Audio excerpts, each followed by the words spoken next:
Alien Earth episode 7 may be the most action-packed episode we've gotten. It revealed a whole bunch of secrets, and it revealed that I knew what the hell I was talking about all along, and my co-host may have possibly been on to something, maybe. So without further ado, let's go ahead and get on into it. I love this episode. It really showcased all of my favorite characters in here. Big Daddy Nibs, Big Nibs on the block. You know what I mean? You'll see what I'm talking about later on. So, episode starts off with Arthur and Slightly still in the vent because last episode Slightly let the flies out. He let the xenomorph out, the baby xenomorph, and it latched onto Arthur's face. So he's hiding in the vent and whatnot. He drags Arthur to his room. And let me tell you something. Arthur snores like a motherfucker. Arthur snores like he has extreme sleep apnea. He needs his nasal cavity cleaned out completely. I was sitting there listening to him snore for about 3 minutes. I said, somebody got to wake him up. Somebody got to slap him. Somebody got to do something. I'm sick of hearing it. But, they were able to power through. So Slightly he's trying to hide his body. And this show does a really good job of making these kids or making these adults seem like children. Because, again, I believe that they're children while watching the show. The acting is pretty good. Slightly hides the body under the bed, like halfway. And Smee, probably my second favorite character on the show. Smee is banging the door, waking people up. He's like, "I'll let me in. Let me. I know something's wrong," because him and Slightly are the closest. So he knows Slightly is hiding something. Slightly, again, showing his childlike mental capacity, along with Smee, lets Smee in. Smee instantly sees the body. It's like, damn it. Now, see, I knew something was going on. So they have the bright idea to take the body and try to go to this beach, this beach door. So they're out the picture. Now, while that's happening, we see Kirsch finally come in, and Kirsch is showing Cavalier the video because Kirsch was looking at the whole thing last episode, didn't raise a single alarm, just observing. Because Kirsch has some kind of ulterior motive, which we haven't found out yet. We'll probably find out in episode 8. So the Fly at this time is fucking up the controls. Like he's skeeting all over the control panel, and the electricity is going off, and the control panel seems like it's going to malfunction. That seems like it's part of the T. Ocellus' plan, because the T. Ocellus once again is looking menacingly from that cage, just staring, not saying a word. And I find this part is really, really cool. It shows how intelligent the T. Ocellus is while he's only in the sheep body. Cavalier actually asks him what the 3 numbers are after pi, and he stomps the numbers out. So T. Ocellus is wildly intelligent. And Cavalier, being the mad genius that he is, eventually he said he wants to put this T. Ocellus in a human body, and he has some people that he has in mind. What I'm thinking is, my theory is that he's going to put that T. Ocellus into Dame's body, Dame being the wife of Arthur. I can see that happening to her. Because first his butler, I call him a butler, he's not. So right-hand man was saying he gathered a list. And when Cavalier says he has someone in mind, I'm pretty sure that's going to be her. That's the only other character that we know in the story that he already thinks something is going on with her. He's not too fond of what she's doing, especially her husband. See what happened to him. He was obviously giving the deactivation codes to Herman and deactivated all their trackers. So he thinks that she may have something to do with that. So after that, Wendy goes ahead and she shows all the rest of them. She shows Curly exactly what's going on. Curly and Hermit, like, hey, there's something going on. We need to leave. Hermit already wanted to leave, but he's showing Curly, like, hey, we got to get up out of here. Curly and Nibs. Nibs is always down to go somewhere. Nibs is up for adventure. Nibs realizes at some point that, hey, I have my mind back. When Curly and Wendy are having like a confrontation about Curly is all about the company. And she's like, oh, you messed up her mind. Wendy says, no, I helped to free this girl. Like, you think it's okay to erase somebody's memory? And she makes Curly promise not to tell that they're all leaving. So Wendy, her brother, and Nibs go out there on the island.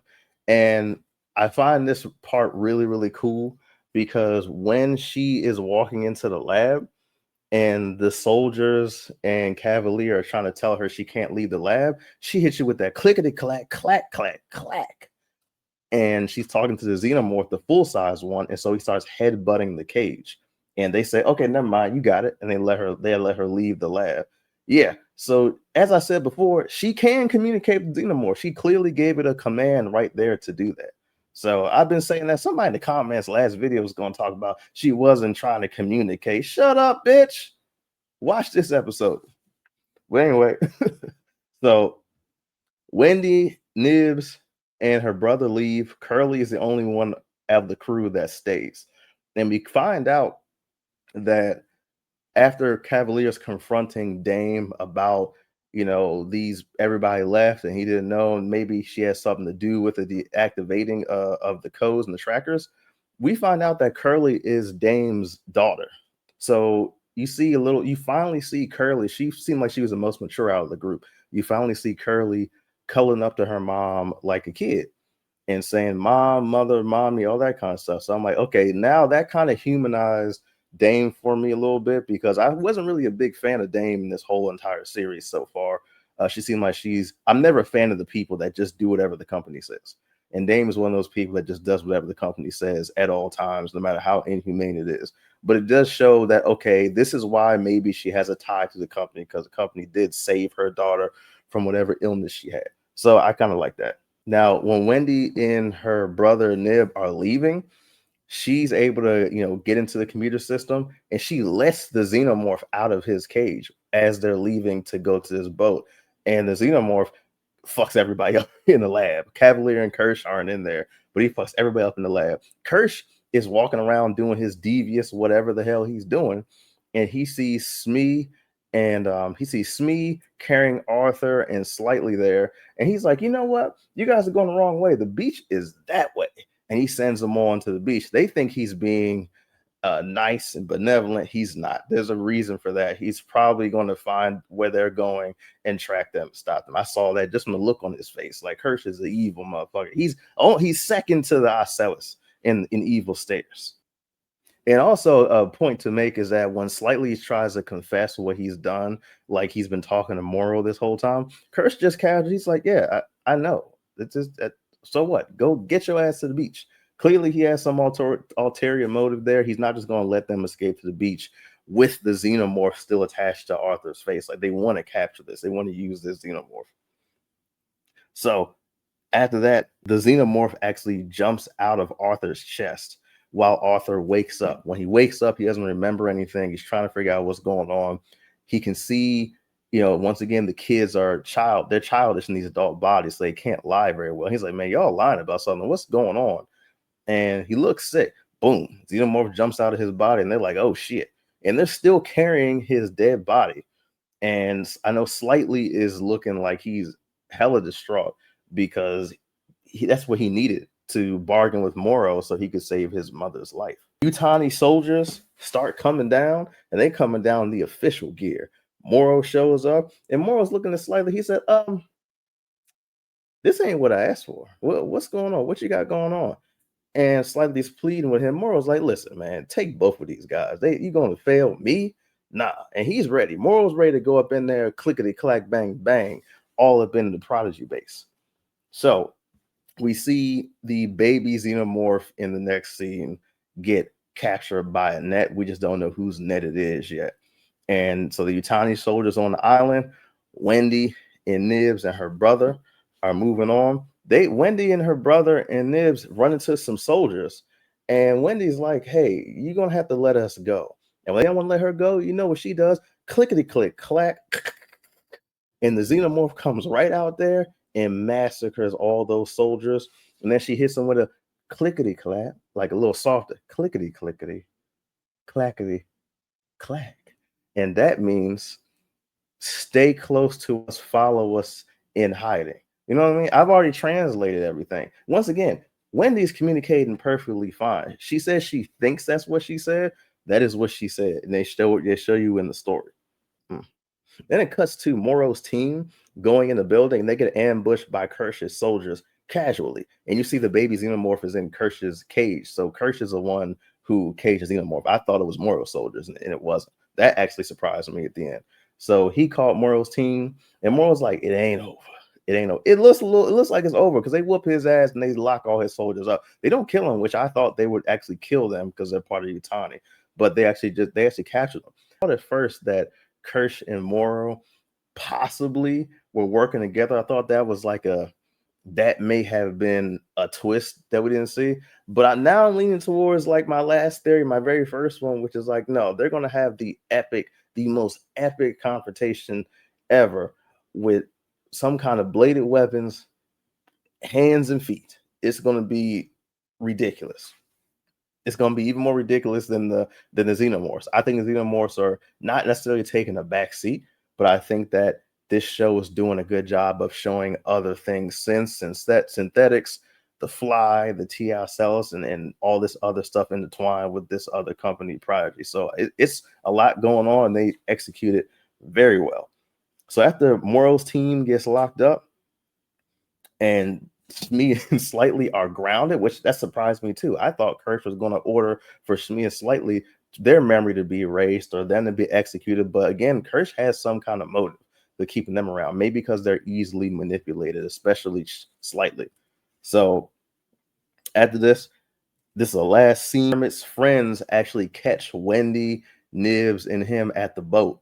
And it's kind of, once again, they didn't do a good job of developing this friendship. So now I'm kind of thinking, okay, they just were co-workers because they don't treat each other like friends, especially in this scene where like they don't even give Hermit a chance to say what's going on. So I thought that was, they didn't do a good job of developing them.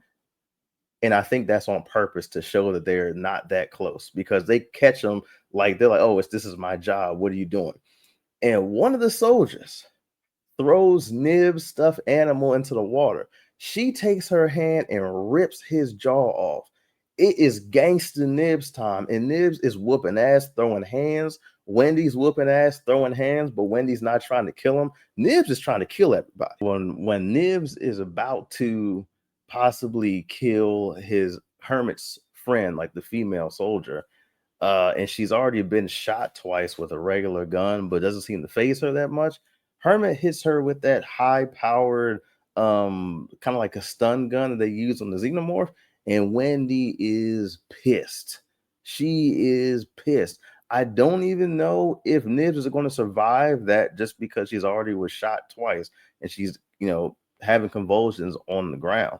So that's going to change the dynamic and put a rift between them as well. That was something I did not see coming because he did not have to do that. But again, they didn't do a good job developing those two as like his close friends. So I kind of find it a little difficult, like, because they didn't develop them as his close friends. It's kind of like they're co-workers. They knew each other for a while, fine. They know enough about him. But it's like at the same time, they kind of came down there to catch him because they care about work more than the friendship. But then he shoots Nibs, I guess, out of the friendship and because he's a caring person. It's a lot of back and forth, but I feel like they're just not developed well enough, man. So now they're going to be captured when they were trying to escape because of him. So now that caused a rift between them. And then the last couple seconds, you see the adult Xenomorph in the cut, just in the cut, chilling in the tall grass, like, oh, they got my mama. I'm about to whoop ass. He's talking shit, clickety clacking. I translated it. He was saying, that's what they got my mama. Oh, it's on now. And he's going to do what she said. He's going to follow them stealthily, and he is going to kill probably both of those soldiers that were so-called Hermit's friends and release them somehow because Wendy's still controlling them. Now, I wonder if Wendy can control the baby one as well or communicate with the baby one as well. I was thinking maybe could communicate with the one that's an adult because she was talking to it since it was a baby.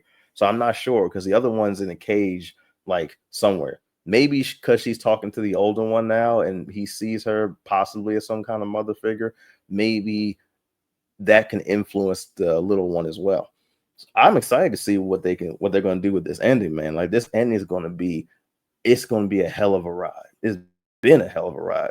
So I'm sure it's going to be like an hour and a half episode. I'm excited, man. Drop a comment, a like, subscribe, and let us know what you think about it. Like, what are your theories for the final episode? Do you think Moro and Kirsch's clash is going to be the biggest clash of the whole season, like I do? Or do you think T.I. Celis, now that he's very intelligent, now that he might get a body, might be a strong body, he already knows math.